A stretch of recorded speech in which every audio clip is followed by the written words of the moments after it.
दोस्तों, एक तरफ हिंदी को लेकर जो त्रिभाषा को लेकर विवाद थमा भी नहीं। और ये जो विवाद है तमिलनाडु के बाद ये महाराष्ट्र में भी हो गया कि जो नई शिक्षा नीति आई है उसमें तीसरी जो भाषा है वो हिंदी को अनिवार्य क्यों किया गया। केंद्र सरकार के द्वारा थोपी गई इसे रणनीति बताया गया। तो वहीं पर दूसरी तरफ देखें तो केंद्रीय गृह मंत्री अमित शाह हैं। उन्होंने एक बयान दे दिया अंग्रेजी को लेकर और इस पर विवाद खड़ा हो गया है। कांग्रेस अमित शाह के बयान को शेयर करके टारगेट कर रही है। कांग्रेस की तरफ से राहुल गांधी ने एक अपने पुराने वीडियो को अपने अकाउंट पर शेयर किया और साथ में ये भी लिखा कि अंग्रेजी बांध नहीं पुल है, अंग्रेजी शर्म नहीं शक्ति है, अंग्रेजी जंजीरें नहीं जंजीरें तोड़ने का औजार है। बीजेपी आरएसएस नहीं चाहती कि भारत का गरीब बच्चा अंग्रेजी सीखे, क्योंकि वो नहीं चाहते कि आप सवाल पूछें, आगे बढ़ें और बराबरी करें।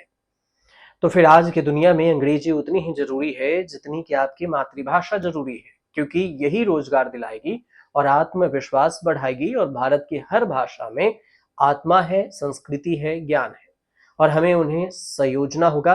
और साथ ही हर बच्चे को अंग्रेजी सिखानी है और यही रास्ता है कि एक ऐसे भारत का जो दुनिया से मुकाबला कर सके, जो बच्चे को बराबरी का मौका दे सके। राहुल गांधी ने ये पोस्ट क्यों किया? ये पोस्ट इसलिए भी है कि जो अमित शाह ने बयान दिया उसका पलटवार। दिल्ली के एक कार्यक्रम में अमित शाह ये कहते हैं कि इस देश में अंग्रेजी बोलने वालों को शर्म आएगी और ऐसे समाज का निर्माण अब दूर नहीं है। उन्होंने इस बात पर भी जोर दिया कि जो लोग एक बार ठान लेते हैं वही चीजों को पूरा कर पाते हैं। शाह ने यह भी कहा कि 2047 में जब भारत दुनिया में शीर्ष पर होगा तो उनकी भाषाओं का बहुत बड़ा योगदान होगा। उन्होंने कहा कि हम अपनी भाषाओं पर गर्व करते हुए ही देश चलाएंगे, रिसर्च करेंगे, निर्णय लेंगे, दुनिया पर राज करेंगे और इसमें कोई संदेह नहीं होगा। ये बयान अमित शाह ने दिल्ली के कार्यक्रम में दिया और इसी बयान पर विवाद हो गया। अमित शाह के बयान पर कांग्रेस ने एक पोस्ट किया और लिखा कि बीजेपी आरएसएस नहीं चाहती कि भारत का गरीब बच्चा अंग्रेजी सीखे, क्योंकि वो नहीं चाहते कि आप आगे बढ़ें। अंग्रेजी आत्मविश्वास बढ़ाएगी, रोजगार दिलाएगी और भारत की हर भाषा में आत्मा, संस्कृति है।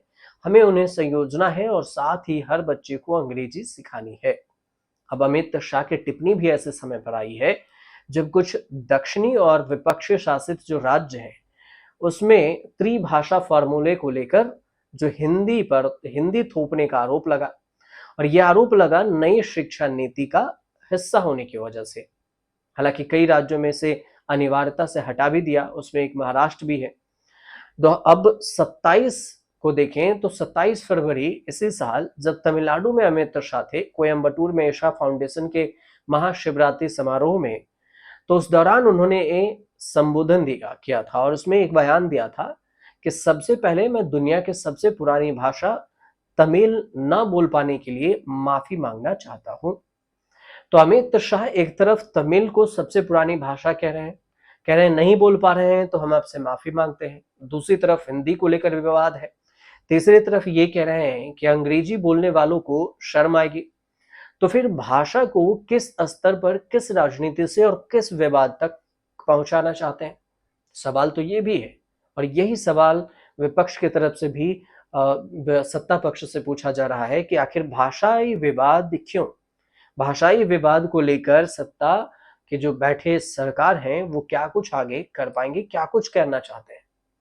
हालांकि इस सवाल पर आपके भी मन में अगर कोई सवाल हो तो कमेंट जरूर कीजिएगा और कोई जवाब हो तब भी कमेंट कीजिएगा। फिलहाल अगर अच्छी लगी हो आपको ये रिपोर्ट तो चैनल को सब्सक्राइब जरूर कर लीजिए।